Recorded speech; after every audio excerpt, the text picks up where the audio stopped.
ഉന്മാദം കരളിലൊരുന്മാദം. അപ്പോൾ ഉന്മാദം കണ്ടു. കിരൺ ദാസ് പുള്ളി ഒരുപാട് പടത്തിൻ്റെ എഡിറ്ററാണ്. റൊഷാക്ക്, രോമാഞ്ചം, ജാനേമൻ, അമ്പിളി, ഇഷ്ക്, ജോസഫ്, തൊണ്ടിമുതലും ദൃക്സാക്ഷിയും, അങ്ങനെ കുറേ പടങ്ങൾ. പുള്ളി ഒരു ഫിലിം ആദ്യമായിട്ട് ഡയറക്റ്റ് ചെയ്യുമ്പോൾ എങ്ങനെ ഉണ്ടായിരിക്കും എന്നുള്ളൊരു അമിത പ്രതീക്ഷ. അതുതന്നെയാണ് ഫസ്റ്റ് ഡേ ഫസ്റ്റ് ഷോ ഈ പടം കാണാൻ ഞാൻ തീരുമാനിച്ചത്. സിനിമാ സ്വപ്നങ്ങൾ മനസ്സിൽ പേറി നടക്കുന്ന രണ്ട് കുട്ടികളുടെ അപ്പനായ ഒരു സാധാ പോലീസ് ഓഫീസർ. അദ്ദേഹത്തിന് സുമതി വളവ് സ്റ്റേഷനിലേക്കൊരു ട്രാൻസ്ഫർ, പണിഷ്മെൻറ്റ് ട്രാൻസ്ഫർ. അവിടെ ഒരുപാട് സംഭവ വികാസങ്ങൾ നടക്കുന്നു. അവിടെ ഒരു ആ സ്റ്റേഷനിൽ അതുമായിട്ട് ബന്ധപ്പെട്ട് കുറേ സംഭവങ്ങൾ നടക്കുന്നു. വിശാൽ കൃഷ്ണമൂർത്തിയോട് പ്രാവിന് എന്തോ പറയാനുണ്ട് എന്ന പോലെ ഇതിനകത്ത് പല്ലിക്ക് എന്തോ പറയാനുണ്ട്.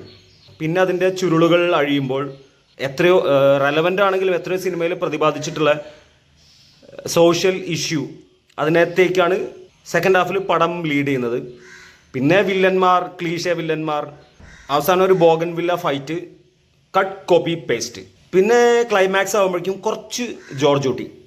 ദേവദൂതൻ്റെ റെഫറൻസ് ആണെന്നൊന്നും ഞാൻ പറയുന്നില്ല, പക്ഷേ ദേവദൂതനിലും ഫസ്റ്റ് ഷോട്ടിൽ പ്രാവാണ്, അതേപോലെ തന്നെ ലാസ്റ്റ് ഷോട്ടിലും പ്രാവാണ്. ദേവദൂതൻ്റെ റെഫറൻസ് ബാലൻസ് ചെയ്യാൻ വേണ്ടിയിട്ടാണോന്ന് അറിയില്ല. സിബി മനേലിന് ഒരു ടൈറ്റിൽ കാർഡിൽ ഒരു താങ്ക്സ് ഒക്കെ പറയുന്നുണ്ട്. പിന്നെ പുള്ളി ഇതിനകത്തൊരു സീനിൽ അഭിനയിക്കുന്നുണ്ട്.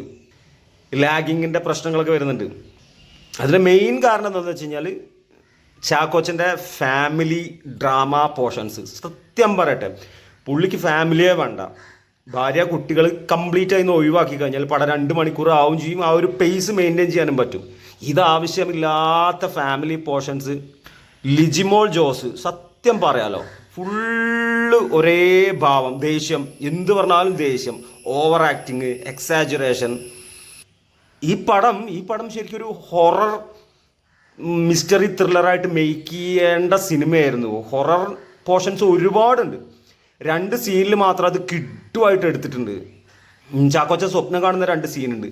ആ സീന് ശരിക്കും ഹൊറർ പോലെ അവർ ആനിമേഷനും എല്ലാം ചെയ്തിട്ടുണ്ട്.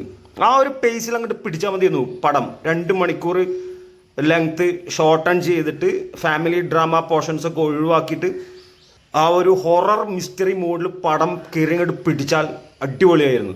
മണ്ടൻ സിനിമയാണ്, ആരും കാണരുത് അങ്ങനെയൊന്നും പറയുന്നതിൽ യുക്തിയില്ല. കാരണം ഒരുപാട് ഹാർഡ് വർക്കാണ്.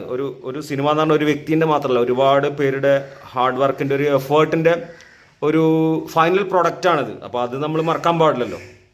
ഞാൻ പറഞ്ഞത് എൻ്റെ വ്യക്തിപരമായ അഭിപ്രായമാണ്. നിങ്ങൾക്ക് വേണമെങ്കിൽ പോയി കാണാം. നമസ്കാരം.